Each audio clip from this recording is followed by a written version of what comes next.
Well, there is a list of Olympic medalists with ties to Oklahoma, but some of the names are no longer known. Over the past 8 Summer Olympics, Galen Culver has spent time searching out former medalists going all the way back to 1996, and he decided to unpack a few golden memories. Here I come!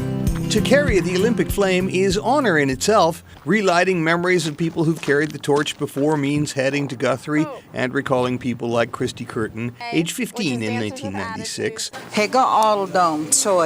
Or Kiowa elder Rita Gaddy, who taught her native language at Elgin High for decades. I'm proud of my name. There are names of Oklahoma Olympians we remember, but for every Jim Thorpe or Shannon Miller, both gold medal winners generations apart, my heart still races. There were athletes like wrestler Wayne Wells, who won his gold in Munich, or runner J.W. Mashburn, victorious at the Melbourne Games as part of a 1,600-meter relay team. You realize really what you've done, what it's all about. You know, you think, well, you know, I'm the best in the world. And even more obscure, how about T.D. Smith, a pistol shooting champion at the 64 Games in Tokyo?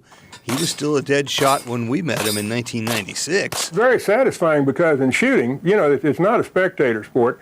It is purely a competition with me. Then there are medals with ties. We were actually in Atlanta to see the glow on wrestler Kendall Cross's face wearing his gold medal in Olympic Park. We helped Shannon Miller celebrate 2 gold medals the very night the U.S. team won. Olympic memories have a habit of turning gold with time, regardless of how the contest turned out. Thinking now of A.J. Hinch in his playing days, or Michelle Smith and Melanie Roach in theirs, or being at a party where only gold medalists were allowed in as guests.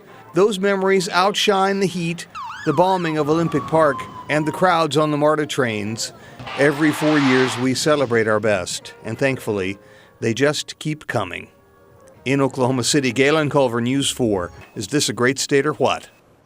And there are nearly 20 competitors with Oklahoma ties in the current Paris Olympics, and a handful more will be competing in the upcoming Paralympics.